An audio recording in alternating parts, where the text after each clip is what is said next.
What's going on, sports fans? Welcome to Lacrosse season. Christian Pedersen, Coach Tom DeMeo. The rain did a number on my camera, so it is currently on the disabled list. It's getting fixed. We're doing this on the cell phone, so I apologize for a couple of these when my shoulder gets tired. Coach, season is officially underway. How does it feel to be back out here? No more rain, all sun for the next couple of weeks. Feels good. I mean, our first two games we played in pretty much monsoons in San Diego, so I'm happy to see the sun today and get out to practice and dry the kids out and get ready for the next one. Yeah, even in the modern world of really nice turfed fields and all of that, you show up and you're like sloshing around like this. No, this is not why I moved to Southern California. And especially for you being born and raised in the Northeast, you're probably like, I picked the other side of the literal, like the furthest away I could get, and I'm still stuck with this come lacrosse season. 50 and rainy is something we used to in Boston in April, but out here it's different, so it's good. It's a good way to start because it can only get better, and we're getting ready for the season. Yeah, so we're about, I'll call it 2 weeks. Some teams are 5 games in, some teams are 2 games in, some teams are 1 game but have a bunch of tournament play coming up. So we're all kind of underway finally.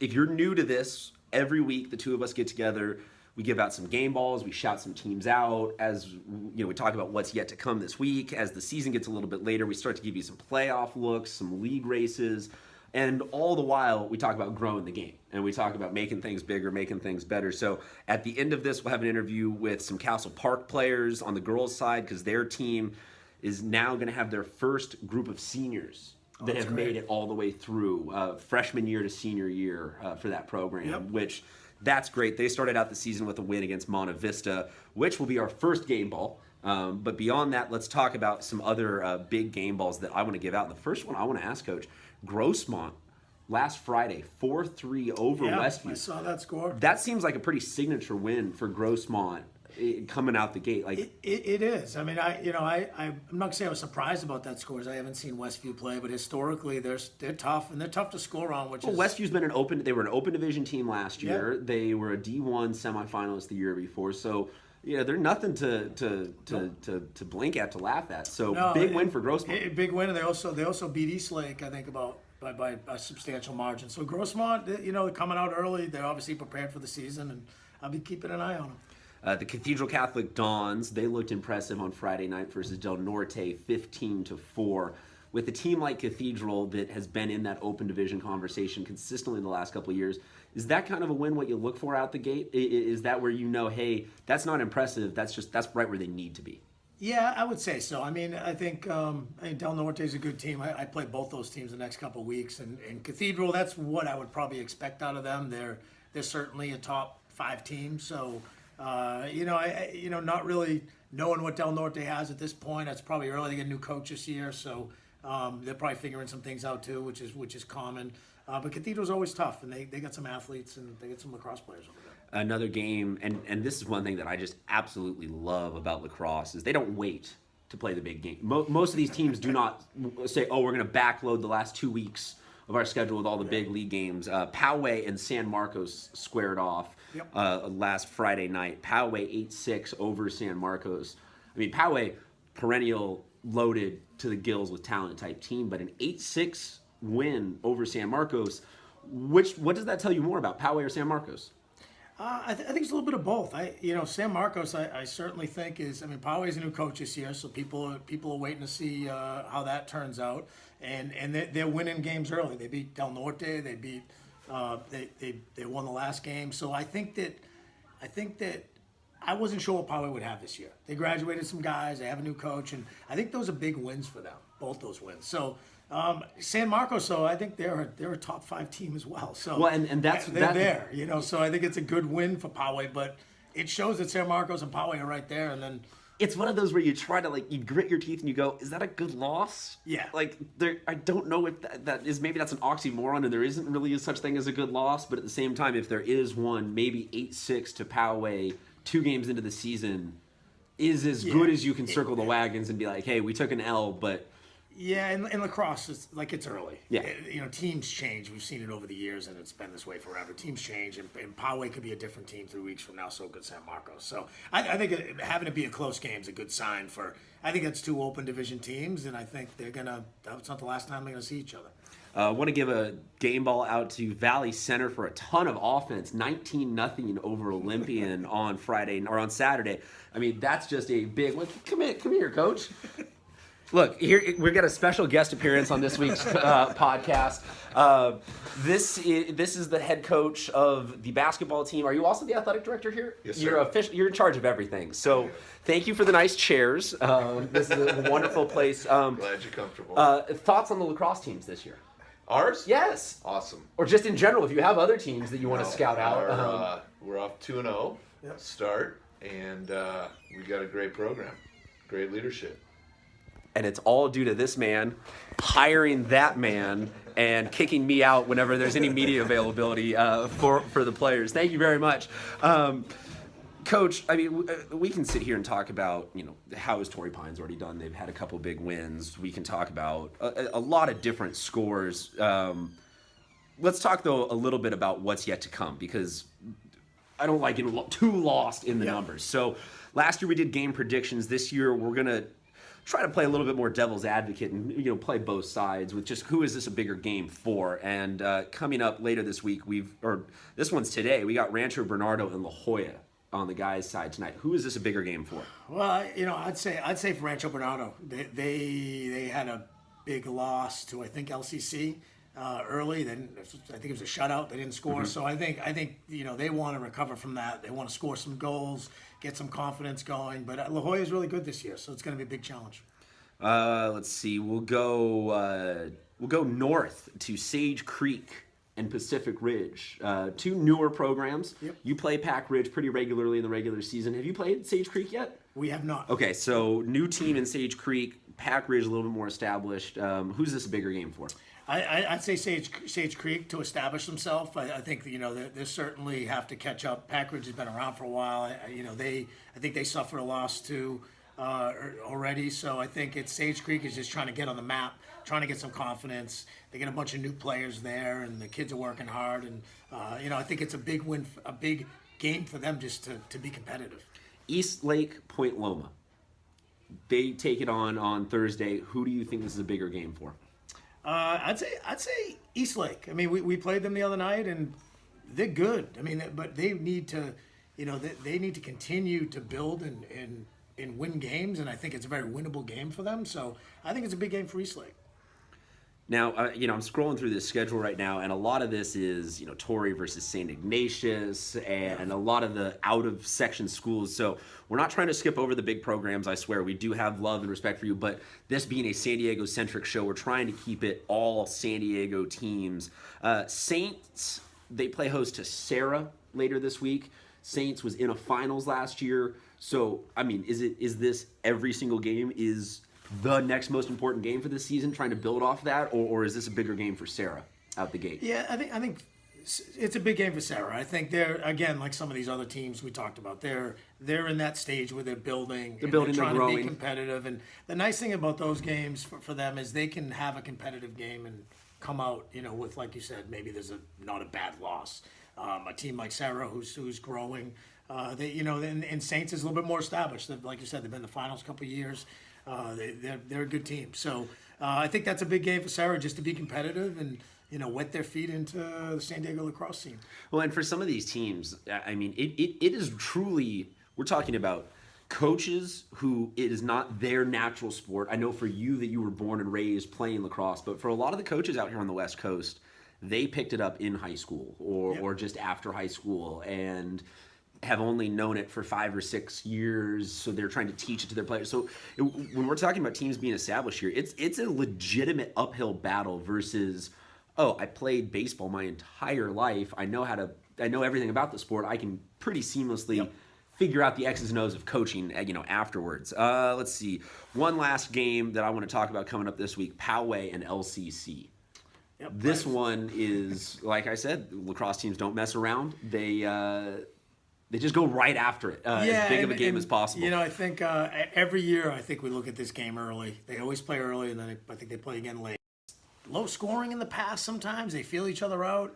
And it'll be interesting this year because it's no longer, Burke versus Cooper. It's Cooper versus a new coach, and I think they're both Terps, both Maryland guys. So I think that'll be fun for them, and I'm interested to see how that one pans out because I think that's going to lay out sort of that open division top 4 or 5 teams, how that game pales out early.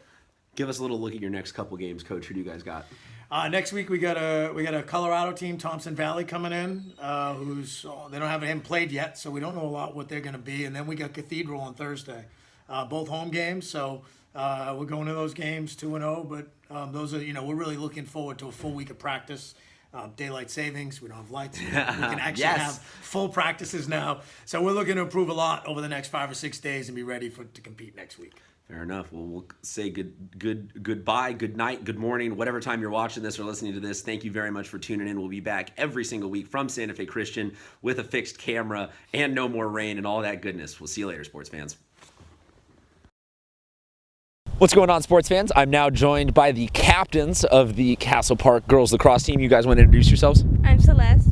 I'm Kim. I'm Allison. You guys are all seniors, so this has been 4 years of lacrosse for you guys, 4 years with Coach Krasuski as you guys have sort of built the program. And we're down here. We want to celebrate your win yesterday. That's definitely a big one, winning in double overtime. Yeah, you can't leave out the details of those kind of epic wins when you came back from 4 goals. But we're also just talking about how lacrosse is just growing like crazy out here on the West Coast. So any of you guys play lacrosse, have any exposure at all to lacrosse before high school started?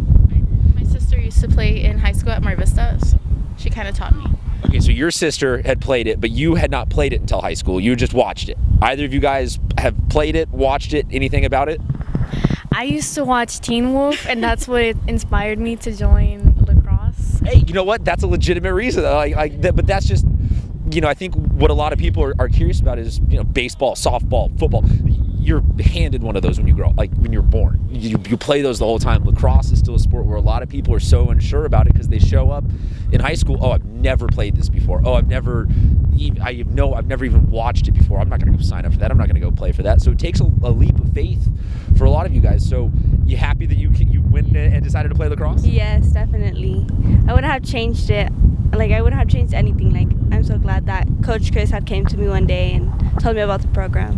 So what did Coach, and this is probably a pretty loaded question to ask you to answer in a couple of sentences, but what has Coach Chris, this program, this sport, done for you during your high school time? It's done a lot. It's showed me leadership, communication, just basic skills that you're going to need outside of high school. Is this something that you guys, now having done this for 4 years, are like, wait, if I could have played that when I was 10, when I was in Little League type thing, I definitely would have done that? Yes, definitely, yeah, of course. So the enthusiasm for this sport is growing. Everything seems to be, moving in the right direction as a citywide. But now let's talk about Castle Park. You guys get a big win to start the season off against Monte Vista, down 4 goals. You had to fight back, send it to overtime. How does a win like that help you guys sort of have some enthusiasm, have some momentum going early in the season?